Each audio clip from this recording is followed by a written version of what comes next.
कांग्रेस ने दिल्ली में जो किया उसे कहते हैं खुद को कुल्हाड़ी मारना। हैरानी तब और बढ़ जाती है जब ऐसे आत्मघाती फैसले के लिए कांग्रेस के दिग्गजों ने करीब 1.5 महीने का वक्त लिया हो। फिर साथ में मिली 3 सीटों पर ऐसे नाम आगे किए कि कांग्रेसियों ने ही इस पर सिर पीटना शुरू कर दिया। खासतौर पर नॉर्थ ईस्ट सीट से कन्हैया और नॉर्थ वेस्ट सीट से उदित राज को टिकट मिलने से कर्तव्य पथ पर आज दिल्ली कांग्रेस में मची खलबली के हर पहलू से पर्दा उठाएंगे। कांग्रेस ने आम आदमी पार्टी के साथ समझौते के तहत दिल्ली में मिली 3 सीटों पर उम्मीदवारों का ऐलान कर दिया। नॉर्थ ईस्ट से कन्हैया कुमार, नॉर्थ वेस्ट से उदित राज और चांदनी चौक से जेपी अग्रवाल। लेकिन जैसे ही कन्हैया कुमार और उदित राज का नाम सामने आया, कांग्रेस के ही नेताओं कार्यकर्ताओं के चेहरे लटक गए। हालांकि कन्हैया की उम्मीदवारी से कांग्रेस की रणनीति सामने आ गई। कांग्रेस ने नॉर्थ ईस्ट दिल्ली में केमिस्ट्री के बजाय मैथमेटिक्स यानी गणित को ध्यान में रखा और अगर यह दांव उल्टा पड़ा तो दिल्ली ही नहीं देश भर में उसकी हवा खराब हो सकती है। आप पूछ सकते हैं कि यह केमिस्ट्री और मैथमेटिक्स का क्या चक्कर है। बताया गया कि आम आदमी पार्टी से गठबंधन पर कांग्रेस के स्थानीय कार्यकर्ता खुश नहीं थे, लेकिन पीएम मोदी को मात देने की मजबूरी में इसे मनवाया गया। ऐसे में उत्साहित होने के लिए वो कांग्रेस के स्थानीय नेता को टिकट मिलने की मांग करते रहे। दावेदारों में 2-2 कद्दावर नेता थे, खुद प्रदेश कांग्रेस के अध्यक्ष अरविंदर सिंह लवली और पूर्व मुख्यमंत्री शीला दीक्षित के बेटे संदीप दीक्षित।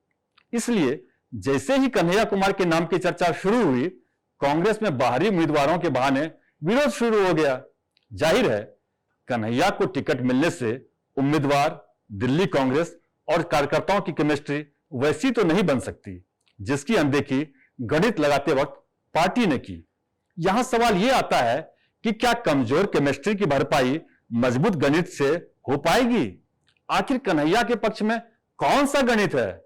नॉर्थ ईस्ट दिल्ली के मतदाताओं के गणित में इसका जवाब छुपा है।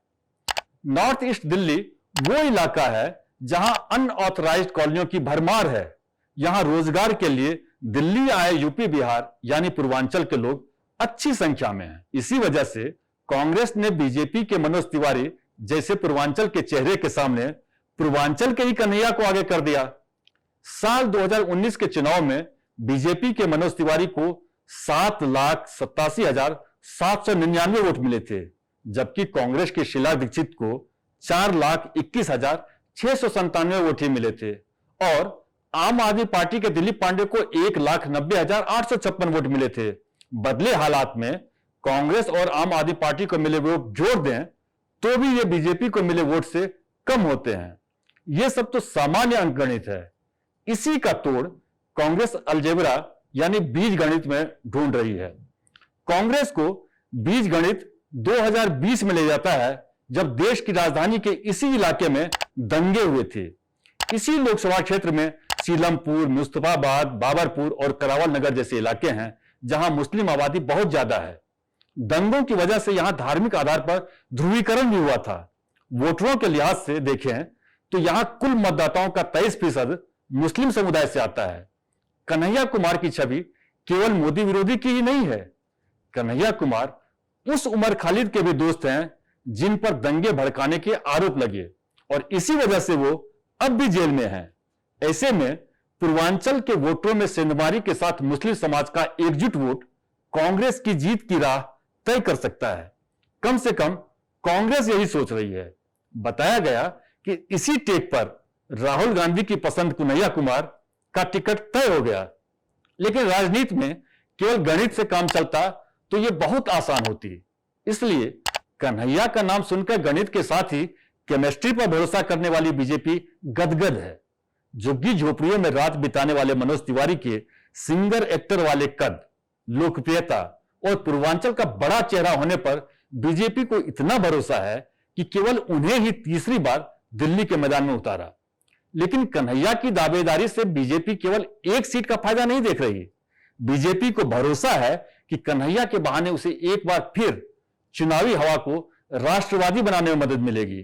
कन्हैया कुमार पर जेएनयू की छात्र राजनीति में रहते आतंकी अफजल गुरु के समर्थन का आरोप लगा था। कन्हैया पर भारतीय सेना को बलात्कारी बताने के आरोप लगे। कन्हैया पर जेएनयू में लगे कथित नारे भारत तेरे टुकड़े होंगे इंशाअल्लाह से लेकर रहेंगे आजादी और कश्मीर मांगे आजादी का समर्थक होने के भी आरोप लगे। अब ऐसे आरोपों से घिरे कन्हैया के समर्थन में जब दिल्ली में जमघट लगेगा और दोनों तरफ से जुबानी तीर चलेंगे तो नॉर्थ ईस्ट दिल्ली की हवा बीजेपी को राष्ट्रवाद का रथ निकालने में भरपूर मदद करेगी। ठीक है कि नॉर्थ ईस्ट दिल्ली में बिहारी बनाम बिहारी की लड़ाई होगी। ठीक है कि यहां मोदी विरोधी बनाम मोदी समर्थक की लड़ाई होगी। ठीक है कि यहां आतंकी और दंगेबाजी के आरोपी के समर्थक बनाम राष्ट्रवाद की लड़ाई होगी। लेकिन यह भी सच है कि इस लड़ाई में एंटी इनकम्बेंसी की वजह से उदासीन मतदाताओं को बीजेपी फिर से अपने पाले में कर सकती है। यह तो हुई कन्हैया को टिकट मिलने से असर की बात। कांग्रेस ने दिल्ली में मिली 3 सीटों में 2 टिकट दूसरी पार्टी से आए नेताओं को दिए। दिल्ली कांग्रेस के कार्यकर्ताओं को इसका मलाल है। कन्हैया के अलावा कांग्रेस ने बीजेपी से आए उदित राज को नॉर्थ वेस्ट दिल्ली से टिकट दिया। कांग्रेस के कार्यकर्ताओं को लगता है कि बाहर से आए उम्मीदवारों की जीत उनका हक हमेशा हमेशा के लिए मारती रहेंगी। गठबंधन ने 4 सीटों पर उनकी दावेदारी पहले ही छीन ली है। इसलिए इस गठबंधन की जीत के लिए कांग्रेस के कार्यकर्ता पूरा जोर लगाएंगे, इस पर शक है।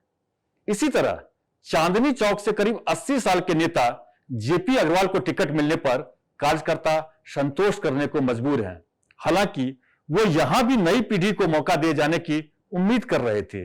दिल्ली में टिकट बंटवारे ने जिस तरह कांग्रेस के कार्यकर्ताओं के ही मनोबल को तोड़ा है, उससे इसकी तुलना खुद को कुल्हाड़ी मारने से की जाने लगी।